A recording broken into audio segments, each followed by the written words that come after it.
Let's face it, there's a ton of aftermarket intakes out there, from mild to just plain wild. But how do you know which one is the right one for your engine?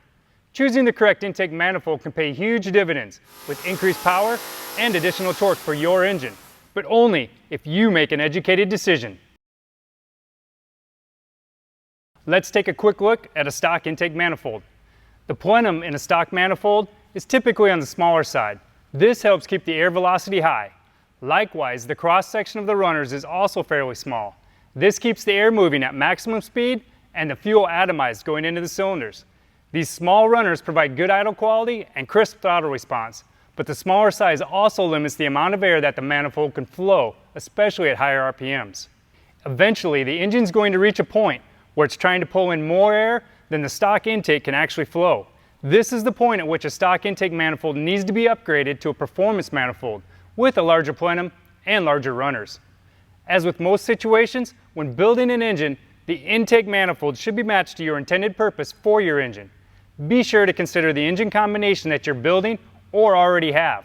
Will your project be a daily driver, or is it going to be a weekend warrior for the strip or the track? These are some important questions to ask yourself, so be realistic with your answers. Throwing a bunch of mismatched parts at your engine more than likely isn't going to give you the performance that you're looking for. Everyone likes the look of a big tunnel ram with dual quads sticking through the hood, but it's probably not the most practical setup for your weekend cruiser.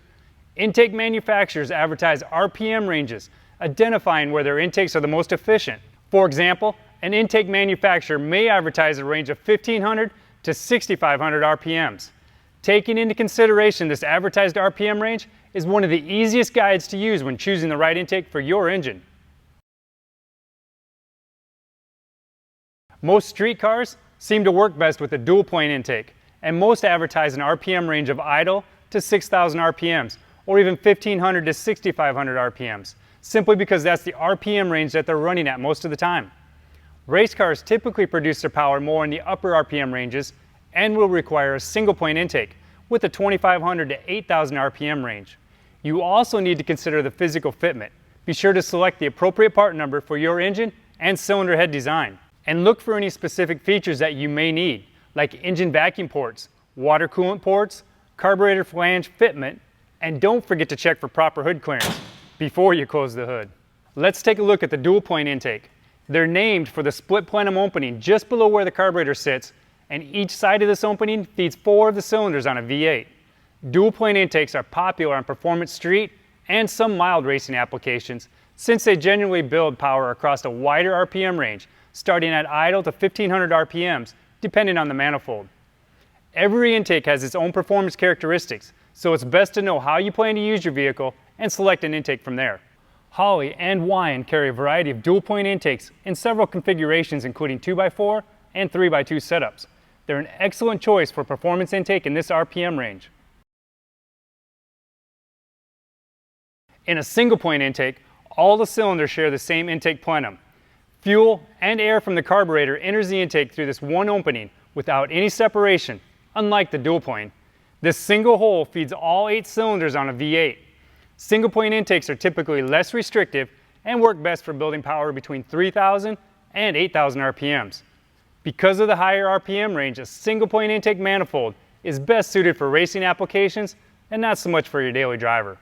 Holley's Strip Dominator and Wian's Accelerator, Track Warrior, and Team G intakes are excellent intakes designed to perform in this power band range. If you are looking for something a little more outside the box, then check out Wian's line of high ram intakes. They're a nostalgic looking single plane intake that you can run either a single or 4-barrel setup with. And a more modern look can be had with one of our Sniper sheet metal fabricated intakes. They too are available in single or dual 4-barrel configurations. You may also hear the term low-rise and high-rise manifold. Both of these terms refer to the overall height of the intake manifold, but they can also help identify the RPM range that they work best in. There is no standard or set height where the low-rise intakes end and high-rise intakes begin, but low-rise manifolds are usually similar in height to a stock intake dimension. They offer good hood clearance, and most applications allow you to build your combination without having to cut a hole in your hood or add in a hood scoop. Low-rise can also identify the runner length and RPM range as well. The shorter, closer to stock length runners will perform closer to the factory specs, and also offer great throttle response right off idle and throughout the RPM range. High-rise intakes, on the other hand, are better for building horsepower in the upper RPM range and typically have larger and longer intake runners. The power band of a high-rise usually starts around 2,700 to 3,000 RPMs, and they can be capable of making power all the way through 7 to even 8,000 RPMs. The last bit of information that you're going to need to consider when selecting your intake manifold depends directly on which carburetor or throttle body that you plan to use. For street, you'll likely find two choices of mounting flanges. First is the 4150, or commonly referred to as the square bore style. This design uses 4 holes of equal size, or you may see that it has one large square hole or even 2 elongated holes for the intake opening. They're designed to work with a wide variety of Holley, quick fuel, brawler, and Demon carburetors with the 4150 flange. The second design is called a spread bore.